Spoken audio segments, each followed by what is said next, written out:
Story teller. Friends, हमारी आज की कहानी है राजा का धन। आगे बढ़ने से पहले जिसने अब तक हमारे चैनल को सब्सक्राइब नहीं किया है वो जल्दी से हमारे चैनल को सब्सक्राइब करें, बेल आइकन प्रेस करें और अगर आपको हमारा ये वीडियो पसंद आए तो इसे ज्यादा से ज्यादा लाइक और शेयर करना ना भूलें। एक था ब्रह्मदत्त किसान, अकेला रहता था, पत्नी थी नहीं, इकलौती बेटी का विवाह दूसरे गांव में कर दिया था।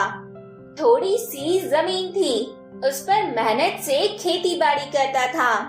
जो उपज होती वह उसकी अपनी गुजर बसर के लिए काफी थी। उपज का एक भाग वह राज्य के अन्न भंडार में जमा करा देता। वहाँ के राजा थे विजय देव। एक बार बरसात न हुई, फिर 3-4 साल तक बरसात का मौसम सूखा ही निकल गया। अकाल के कारण फसलें झुलस गईं, नदी तालाब सूख गए, कुओं का पानी जैसे पाताल में उतर गया। लोग अपने घर छोड़ छोड़कर चल दिए, गांव के गांव सूने हो गए। लेकिन ब्रह्मदत्त नहीं गया। उसे अपनी धरती से बहुत प्यार था। उसने निश्चय कर लिया कि चाहे जो हो जाए वह अपना गांव छोड़कर नहीं जाएगा। राजा विजयदेव प्रजा के कष्ट समझते थे।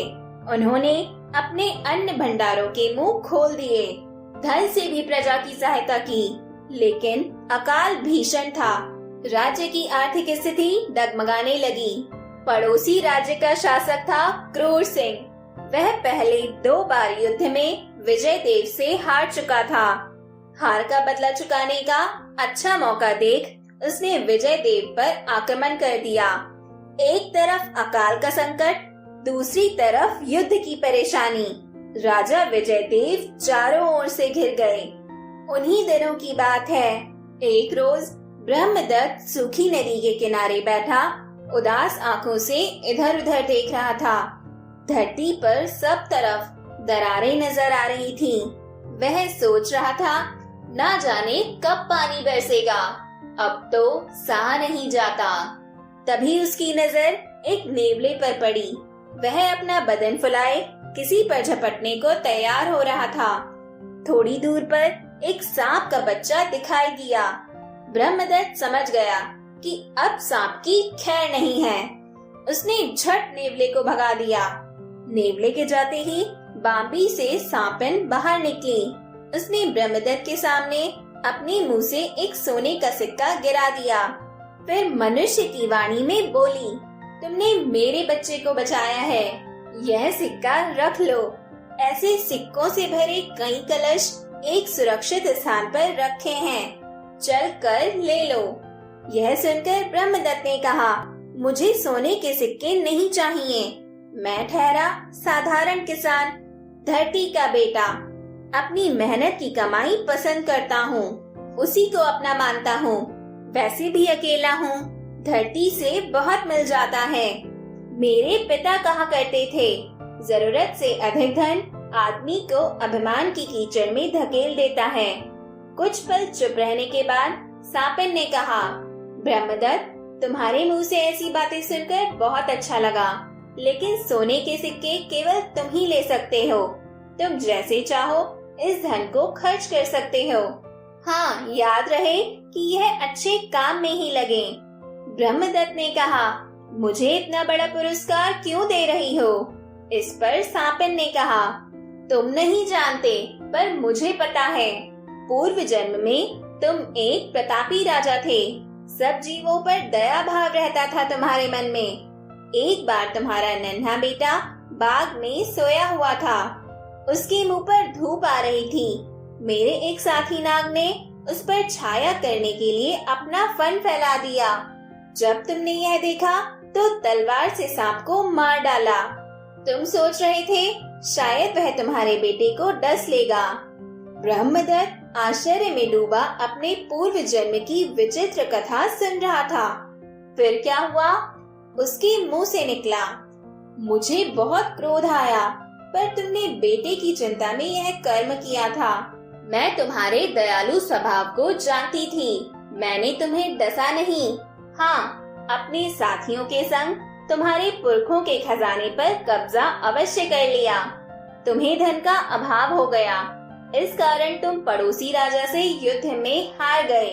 युद्ध में तुम्हारी मृत्यु हो गई, पर आज तुमने मुझ पर जो उपकार किया उसे मैं कभी नहीं भूल सकती। मैं तुम्हारे पुरखों का धन फिर से तुम्हें देती हूँ, वह तुम्हारा ही है। आओ पीछे चले आओ, सांपिन ने कहा। ब्रह्मदत्त सम्मोहित भाव से नागिन के पीछे चल दिया। नागिन एक खंडहर के पास जाकर रुक गई। उसने कहा, सामने टीले के नीचे तुम्हारे पुरखों का खजाना दबा है, खोद कर निकाल लो। फिर नागिन के मुंह से एक विचित्र आवाज निकली। देखते देखते खंडहर और टीले के नीचे से अनगिनत सांप बाहर निकले। यह देखकर ब्रह्मदत्त डरा, पर वे सारे नाग पलक झपकते ही गायब हो गए। ब्रह्मदत्त ने खुदाई की तो उसे कई कलश दिखाई दिए, उनमें सोने के सिक्के भरे हुए थे। वह सोचने लगा, मैं अकेला जीव इतने धन का क्या करूँगा। फिर उसके मन में एक विचार आया। वह झट नगर की ओर चल दिया। राजा के पास पहुंचा, राजा को पूरी घटना कह सुनाई और कहा, महाराज, मैं यह सारा धन राजकोष में देना चाहता हूँ, पर धन तो तुम्हारा है, हम कैसे ले सकते हैं। राजा ने कहा, महाराज, मैं राज्य का हूँ, मेरा सब कुछ राज्य का है। अगर इस संकट की घड़ी में मैं किसी के काम आ सकूं, तो मेरा जीवन धन्य हो जाएगा। धन आपको लेना होगा। राजा ने टीले की और गहरी खुदाई करवाई।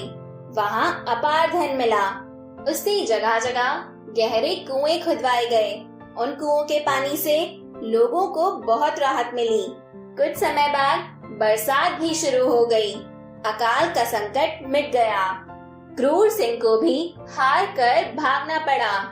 ब्रह्मदत्त के इस दान की चर्चा पूरे राज्य में होने लगी।